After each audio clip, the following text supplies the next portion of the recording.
6 ماہ قبل 28 جون کو ایک مسلح شخص نے خبر پر ناراضگی کا اظہار کرتے ہوئے اخبار کیپٹل گزٹ کے دفتر میں گھس کر 5 افراد کو قتل کر دیا۔ اخبار نے اپنا کام پھر بھی جاری رکھا۔ ہم جو کام کرتے ہیں وہ اس ملک کے لیے انتہائی اہم ہے اور یہ ہمارے طرز زندگی کے لیے بہت ضروری ہے۔ میریلینڈ کے اس اخبار کے عملے کو ٹائم میگزین نے 2018 کے پرسن آف دا ایئر میں شمار کیا۔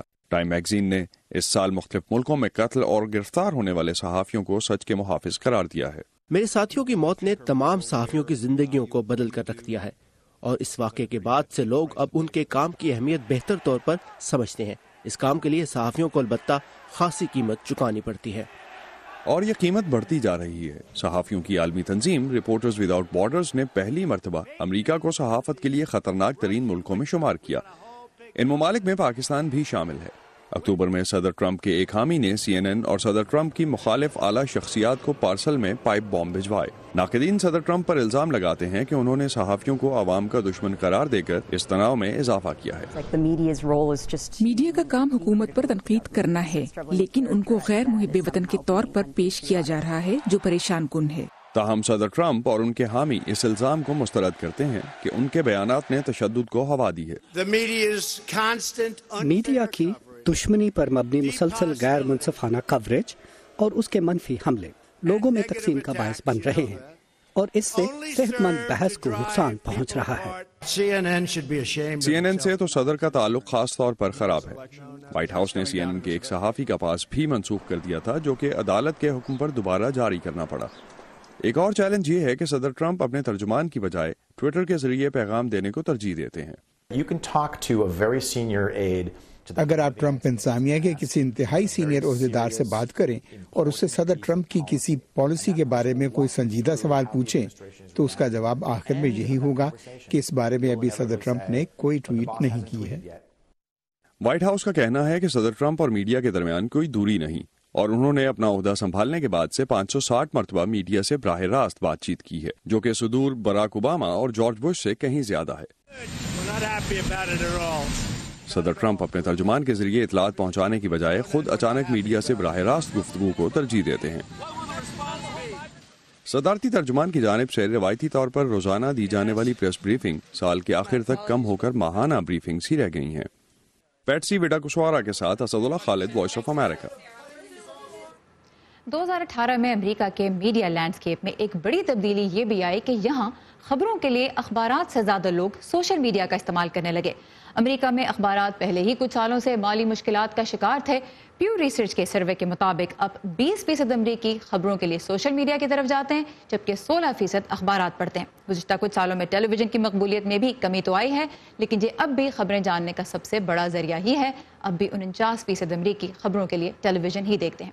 تو جو تبدیلی آئی ہے سوشل میڈیا اور پرنٹ میڈیا کے درمیان، اس کی بڑی وجہ کون ہے؟ نوجوان۔ پیو کے سروے سے پتا چلا ہے کہ 18 سے 29 سال کے 36% لوگ خبروں کے لیے پرنٹڈ اخبار کو چھوڑ کے سوشل میڈیا کا رخ کرتے ہیں۔ اس عمر کے لوگوں میں صرف 2% ہی اخبار پڑھتے ہیں۔ ٹی وی بھی یہ لوگ کم ہی دیکھتے ہیں۔ لیکن دوسری جانب 50 سال سے زائد عمر کے جو افراد ہیں، سوشل میڈیا کے مقابلے میں وہ اب بھی پرنٹڈ اخبار پڑھنا ہی پسند کرتے ہیں۔ ان میں سوشل میڈیا مقبول تو ہے، لیکن اخبارات زیادہ پڑھے جاتے ہیں۔ ٹیلی ویژن ان میں بھی سب سے زیادہ ہی دیکھا جاتا ہے۔ تو صحافت کے لیے یہ تبدیلی کیا معنی رکھتی ہے، اس بارے میں ہم بات کریں گے اپنی آج کی مہمان سے، پاکستان کی سینئر صحافی آسمہ شیرازی، جن کا پروگرام فیصلہ آپ کا کچھ ہی دیر بعد آپ آج نیوز پہ دیکھ سکیں گے۔ Asma, welcome to view 360۔ ایک صحافی کے طور پہ جب آپ یہ دیکھتی ہیں کہ لوگ اخبارات اور جو ٹریڈیشنل الیکٹرانک میڈیا ہے اس کے بجائے خاص طور پر نوجوان سوشل میڈیا کی طرف جا رہے ہیں، تو کیا معنی رکھتی ہے یہ اہمیت، یہ جو ڈیولپمنٹ ہے آپ کے لیے کیا معنی رکھتی ہے؟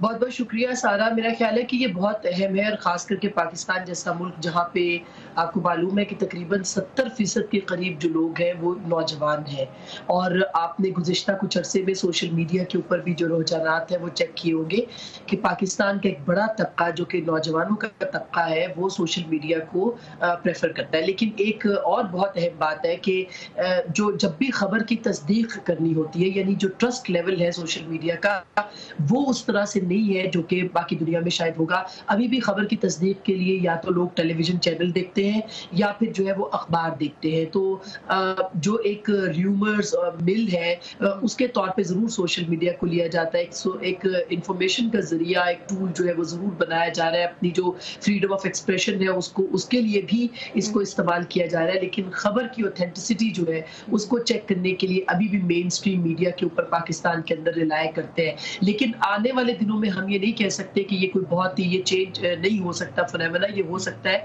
کیونکہ پاکستان کے اندر تقریباً 11 کروڑ سے زائد جو لیٹسٹ ہمارے پاس اعداد و شمار ہے, لوگ ان کے پاس موبائل سروسز ہیں اور اس کے اندر انٹرنیٹ بھی موجود ہے. ٹویٹر استعمال کرنے کی, فیس بک سب سے زیادہ پاکستان کے اندر پاپولر ہے. یہ سب چیزیں جو مل کے انفارمیشن ضرور رہی ہے. لیکن ٹیلی ویژن کا اور اخبارات کا جو مستقبل ہے وہ روشن ہے. اس میں ہمیں بھی بہت کام کرنا پڑے گا کیونکہ ہمیں جدت پسندی لانی پڑے گی تاکہ ہم یہ ڈیجیٹل میڈیا کا مقابلہ. اچھا, جس طرح سے آپ نے بات کی کہ خبر کی تصدیق کے لیے لوگ ٹی وی کی طرف اور اخبار کی طرف جاتے ہیں, تو کریڈیبلٹی اور اوتھینٹسٹی بڑی امپورٹنٹ ایشوز ہیں خاص طور پہ صحافیوں کے لیے. اس سروے میں بھی ایک باریک پوائنٹ جو نکلتا ہے وہ یہی ہے کہ جو خبریں سوشل میڈیا کے ذریعے بھی شیئر کی جا رہی ہیں وہ تو صحافتی اداروں کی جانب سے رہی ہیں, چاہے وہ نان ٹریڈیشنل ہوں جیسے صرف ویب سائٹس یا وہ ہوں جیسے نیو یارک ٹائمز یا واشنگٹن پوسٹ کی ویب سائٹس. تو یہ فرق لوگوں کے لیے جاننا کتنا ضروری ہے کہ وہ جو خبر پڑھ رہے ہیں وہ کہاں سے آ رہی ہے. دیکھیے, یہ کچھ عرصے میں آپ نے دیکھا ہوگا کہ فیک پوسٹرز اور جو ٹیلی ویژن نیٹ ورکس تھے ان کی تصویروں کے اوپر جو ہے وہ فیک نیوز کا ٹرینڈ پاکستان میں کچھ عرصے سے آ گیا ہے. لیکن لوگوں نے اس کو ریجیکٹ کیا ہے. لوگ اس کی اوتھینٹسٹی جو ہے وہ ضرور چیک کرتے ہیں. اور جیسا آپ نے خود کہا, جیسے باہر کی دنیا میں ہے بالکل پاکستان میں بھی اسی طرح سے ہے. مختلف ویب سائٹس ہیں, جیسے آج کی ہے, جیسے ڈان کی ہے, جنگ کی ہے, مختلف اخبارات کی جو ویب سائٹ ہے, ایکسپریس ٹریبیون ہے, ان کے سورسز کو لوگ جو ہے وہ زیادہ پسند کرتے ہیں. بی بی سی کی ہے, وائس آف امریکہ کی ہے. جب تک اوتھینٹک سورس موجود نہیں ہوتا لوگ اس کے اوپر یقین نہیں کرتے. تو یہ ٹرسٹ لیول جو ہے, یہ ٹرسٹ لیول ابھی تک سوشل میڈیا کی جو خبریں ہیں اس کے اوپر جڑا ہوا ہے, تو ان نیٹ ورکس کے ساتھ جڑا ہوا ہے جو کہ پاکستان کے اندر کام کرتے ہیں, جب مختلف ٹی وی چینلز ہیں یا مختلف اخبارات ہیں یا ویب سائٹس ہیں. تو ہمیں اس بات کو مینٹین رکھنا ہے کیونکہ ایک جس طرح سے فیک نیوز کا دور ہے, اس زمانے میں جس طرح سے فیک نیوز کو بڑھاوا مل رہا ہے, اس کو روکنے کا سب سے بڑا اور اہم ذریعہ یہی ہو سکتا ہے کہ آپ کا جو مین اسٹریم میڈیا ہے وہ کتنا افیکٹو ہے. اور آپ نے دیکھا پاکستان کے اندر جو ویب سائٹس ہیں انہوں نے پچھلے کچھ عرصے میں ان کی جو ویورشپ اور ریڈرشپ ہے انٹرنیٹ کے اوپر یا سوشل میڈیا کے اوپر وہ بہت بڑی ہے. بالکل, کیونکہ جو امریکہ کا جو ٹرینڈ ہے سوشل میڈیا کو یوز کرنے کا وہ پاکستان تک بھی جا رہا ہے, دنیا بھر میں پھیل رہا ہے. لاسٹ میں مجھے تھوڑا بریفلی آپ یہ بتائیے, ایک تو ڈیلیوری میکینزم جو ہے نیوز کا وہ چینج ہو رہا ہے, تو اس کی وجہ سے ظاہر ہے جس طرح سے ہم میڈیا میں کانٹینٹ پروڈیوس کرتے ہیں اس کے طریقے کچھ بدل رہے ہیں. صحافیوں کا کام کرنے کا طریقہ کیا آپ کو لگتا ہے کہ وہ بھی بدلے گا؟ بالکل بدلنا چاہیے, بدل بھی رہا ہے اور بدلنا بھی چاہیے, اس لیے کہ جب تک ہم زمانے کے ساتھ نہیں چلیں گے اور خبر کی جدت نہیں دیں گے. دیکھیں, لوگوں کو اب زیادہ انالیسس کے اوپر جانا ہوتا ہے, لوگ خبر ان تک پہنچ جاتی ہے لیکن اس خبر کے اندر کیا ہے, اس خبر کا مطلب کیا ہے, اس کا مقصد کیا ہے اور اس کے نتائج کیا ہو سکتے ہیں, لوگ یہ جاننا چاہتے ہیں. اس کے اوپر میرے خیال ہے پہنچنے کے لیے صحافیوں کو بہت کام کرنا پڑتا ہے, بہت کوئک ہونا پڑے گا اور زیادہ لوگوں کو اپ ٹو ڈیٹ رکھنے کے لیے زیادہ خود انفارمیٹیو بھی ہونا پڑے گا. آلرائٹ, آسما شیرازی ہمارے ساتھ تھیں آج نیوز پہ, ان کا شو سے کچھ دیر بعد آپ دیکھ سکیں گے. فیصلہ آپ کا. تھینک یو ویری مچ آسما. پاکستان سمیت دنیا بھر سے اہم خبروں, فیچرز اور دلچسپ ویڈیوز کے لیے آئیے ہماری ویب سائٹ urduvoa.com پر. اور اگر آپ کو اس ویب سائٹ تک رسائی میں کوئی مشکل پیش آ رہی ہے تو ہم آپ کو سوشل میڈیا کے ذریعے بھی ملیں گے. آئیے facebook.com/VOA اردو کے پیج پر, اور اس کے علاوہ آپ اردو VOA کی موبائل ایپ بھی ڈاؤن لوڈ کر سکتے ہیں بآسانی.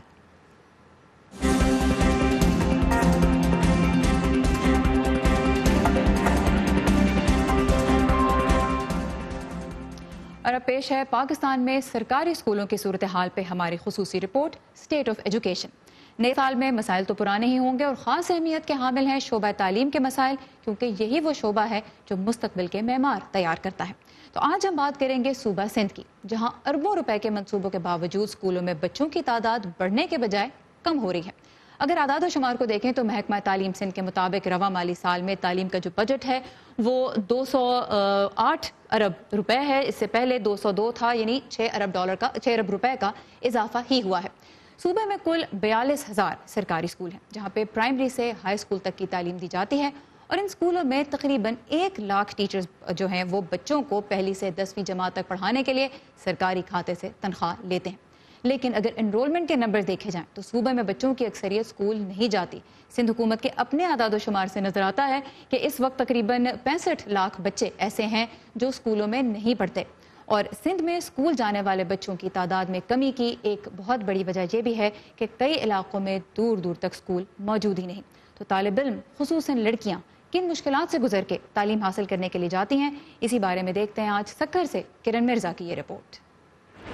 9ویں جماعت کی طالبہ عائشہ ہر روز اپنے گھر سے پیدل 2.5 کلومیٹر کی مسافت طے کر کے گورنمنٹ ہائی اسکول لونگ بھٹی آتی ہے. اسکول دور ہونے کی وجہ سے اسے ہر صبح اسکول شروع ہونے سے 1 گھنٹہ پہلے گھر سے نکلنا پڑتا ہے.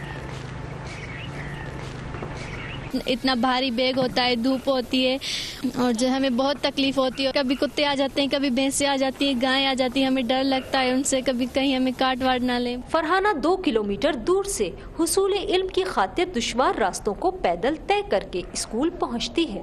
کچھ دن پہلے میں آ رہی تھی، راستے میں کیچڑ پڑ رہا تھا، میرا بیگ بھاری تھا، میں پھسل گئی، میری بازو ایک ٹوٹ گئی. گورنمنٹ ہائی اسکول کیمپس لونگ بھٹی سکھر کے قریب واقع 7 مختلف گاؤں کی بچیوں کے لیے تعلیم کا واحد ذریعہ ہے. اس علاقے میں بہت سے والدین بچوں کو اغوا کے ڈر سے دور واقع اسکول میں نہیں بھیجتے. نتیجہ یہ ہے کہ بچوں کی بڑی تعداد اسکول نہیں جاتی. ڈر لگتا ہے جیسے کہ آج کل کے حالات ہیں، کوئی بچہ اغوا ہو جائے یا کوئی کسی بچے کے ساتھ کوئی حادثہ پیش ہو جائے تو کون ذمہ دار ہوگا. جو بچیاں اس اسکول تک پہنچ پاتی ہیں وہ بھی یہاں دور حاضر کی جدید تعلیمی سہولتوں کے بغیر ہی پڑھ لکھ رہی ہیں. لیبارٹری کی ضرورت ہے، جیسے کہ سائنس ہال کی یا یہ جو ہے لائبریری کی اور کمپیوٹر سائنس کی کلاسز زیادہ ہونے چاہیے. تو 40 یا 30 بچے جو ہوں گے ان کے لیے، ٹیچر کے لیے فائدہ مند ہے کہ کم بچوں پہ ان کا اچھا کنٹرول رہے گا اور اچھی طریقے سے ان بچوں کو تعلیم دے سکے. صوبہ سندھ کے وزیر تعلیم سید سردار علی شاہ کہتے ہیں کہ مسئلہ فنڈز کی کمی نہیں بلکہ ان کے استعمال کا طریقہ ہے. زیادہ تر ڈپارٹمنٹ نے آج تک کیا کیا ہے، ریسورسز کا غلط استعمال یہ ہوا ہے کہ انہوں نے اوپر سے اسکولز اٹھانی شروع کیے ہیں جو لو انرولمنٹ کی اسکولز ہیں. اب زیادہ تک پیسہ خرچ ہوتے ہاف آف کی پیرامڈ تک پہنچتا ہے تو وہیں پہ پیسہ ریسورسز ختم ہو جاتے ہیں اور جو ڈیزرونگ اور ریئل اسکولز ہیں وہ ایسے رہ جاتی ہیں. تو زیادہ انرولمنٹ والی اسکولز جو ہیں وہ بیس پہ پڑی ہوئی ہیں. ان دیہی علاقوں میں علم کا حصول بچوں کے لیے کسی کڑے امتحان سے کم نہیں. یہی وجہ ہے کہ آبادی کا بڑا حصہ تعلیم جیسی نعمت سے محروم ہے. Kiran Mirza, voice of America, Sukkur. Pakistan میں سرکاری اسکولوں کے مسائل پہ آج آپ نے سندھ کی صورتحال کا ایک پہلو دیکھا. اس سے پہلے گزشتہ روز ہم نے پنجاب کی بات کی اور کل ہم لے کے آئیں گے صوبہ خیبر پختونخوا سے رپورٹ، جہاں تحریک انصاف 2013 سے حکومت میں ہے. یہ رپورٹس پیش کرنے کا مقصد نئے سال میں نئے اور منفرد آئیڈیا گفتگو کو جنم دینا بھی ہے. تو مسائل کے حل کے بارے میں مل کر سوچنے کی اس کوشش کے لیے ہمیں جوائن کیجیے. آئیے facebook.com/VOA اردو کے پیج پہ اور ہمیں بتائیے کہ آپ کے خیال میں مسئلہ ہے کہاں. پاکستان میں سرکاری نظام تعلیم کیسے بچوں اور ملک دونوں کی ضرورت پوری کر سکتا ہے. کہتے ہیں کہ خبریں تو بھائی لوکل ہوتی ہیں، لیکن جب ہمارے اور دنیا بھر کے مسائل ایک سے لگنے لگے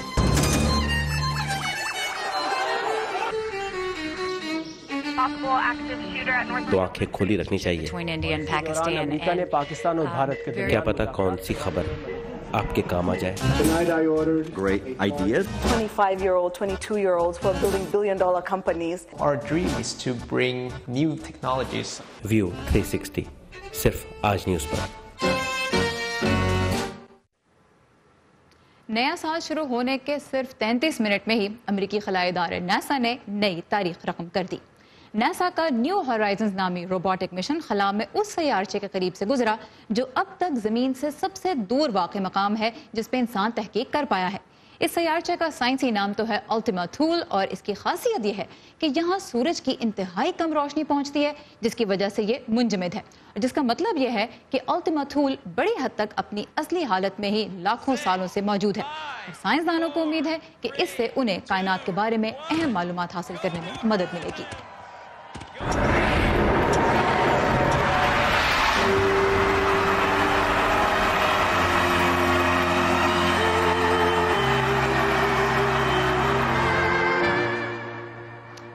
خلا کی تو ہم نے بات کی، جہاں زمین پہ دنیا بھر میں ہی لوگوں نے نئے سال کو رنگوں اور روشنیوں کے ساتھ خوش آمدید کہا۔ نیو یارک میں دنیا بھر سے آئے تقریباً 10 لاکھ سیاح تیز بارش کے باوجود گھنٹوں ٹائم اسکوائر میں کھڑے رہے، جہاں پچھلی 1 صدی سے جاری روایت قائم رکھتے ہوئے ٹھیک 12 بجے ایک کرسٹل بال گرایا گیا۔ اس سال اس روایت کو آزادی صحافت کے نام وقف کیا گیا۔ 6 ٹن کے اس کرسٹل بال میں 6000 کرسٹلز اور بہت سی روشنیاں نصب تھیں۔ چلیں ادھر تھوڑا سا ادھر ہو جائے۔ ہم سب اپنے آپ میں کہاں پرفیکٹ ہیں؟ یہ جو ہمارے آس پاس کے لوگ ہیں نا، وظیفہ کا جب اس کے بازو پروستھیٹکس لگا، یہی ایک دوسرے کو بہتر بناتے ہیں اور پھر مل کر ایک بہتر ملک بناتے ہیں ہم۔ لیکن ملک بھی اپنے آپ میں کہاں پرفیکٹ ہوتے ہیں؟ تو دنیا کے دوسرے ملک ایک دوسرے کے لیے ہاتھ بڑھاتے ہیں، ایسے ہی تو ایک بہتر دنیا بناتے ہیں ہم۔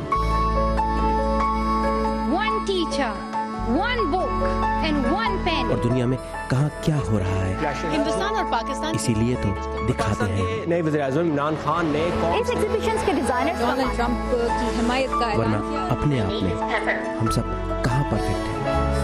یہ میں ہوں آپ کا میزبان خالد حمید۔ ویو 360 صرف آج نیوز پر۔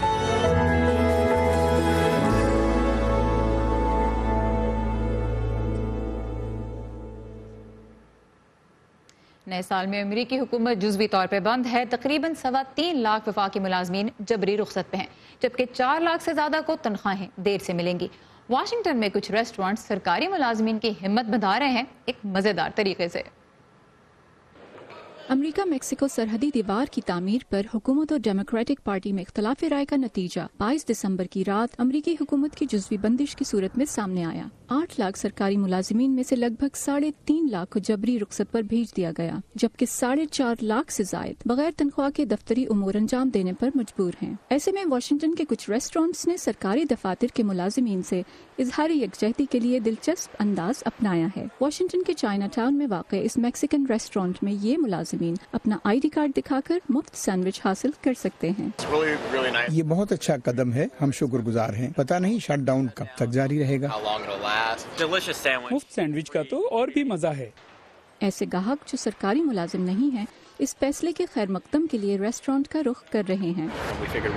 ہم نے سوچا کہ مینیجر کے خیر سگالی جذبات کی ہمت افزائی کے لیے یہاں آئیں۔ جبری رخصت پر سرکاری ملازمین کے لیے مفت کھانے کا انتظام 2013 کے 16 روزہ شٹ ڈاؤن کے دوران بھی کیا گیا تھا۔ واشنگٹن کے زی برگر میں بھی 5 سالوں کے دوران دوسری مرتبہ اس روایت کو دہرایا جا رہا ہے۔ ریسٹورانٹ کے مالک پیٹر طبیبین ایرانی تارک وطن ہیں۔ 2013 میں ہم نے $50,000 خرچ کر کے 15,000 برگرز مفت دیے تھے۔ ہمارے گاہکوں کی ایک بڑی تعداد سرکاری ملازم ہے، ہم سب مل کر ان کے چہروں پر مسکراہٹ لا سکتے ہیں۔ یہ جزوی شٹ ڈاؤن جمعرات کو کانگریس کا نیا اجلاس شروع ہونے تک جاری رہنے کا امکان ہے، لیکن جس دن بھی حکومت دوبارہ فعال ہوگی، طبیبین کا ارادہ ہے کہ وہ برگرز کے ساتھ فرائز اور ڈرنکس بھی مفت فراہم کریں گے۔ ان کے خیال میں فاسٹ فوڈ اور برگرز کے شوقین صدر ٹرمپ کو بھی یہاں آنا چاہیے۔ ولدیہ براپوتری کے ساتھ Faiza Bukhari, voice of America. Shut down ختم ہونے سے پہلے مجھے بھی یہاں جانا چاہیے۔ اسی کے ساتھ ختم ہوتا ہے آج کا ویو 360۔ آپ سب کا شکریہ کہ آپ نے سال 2018 میں ہمیں بھی اپنی زندگی میں شامل رکھا۔ 2019 میں بھی ہمارا اور آپ کا رابطہ قائم رہے گا facebook.com/VO Urdu کے پیج کے ذریعے، جہاں آپ کو تازہ ترین خبریں، معلوماتی فیچرز اور دلچسپ ویڈیوز ایک کلک کے ساتھ ہی ملیں گی۔ سارے زمان کو اجازت دیجیے، ایک مرتبہ پھر ہیپی نیو ایئر۔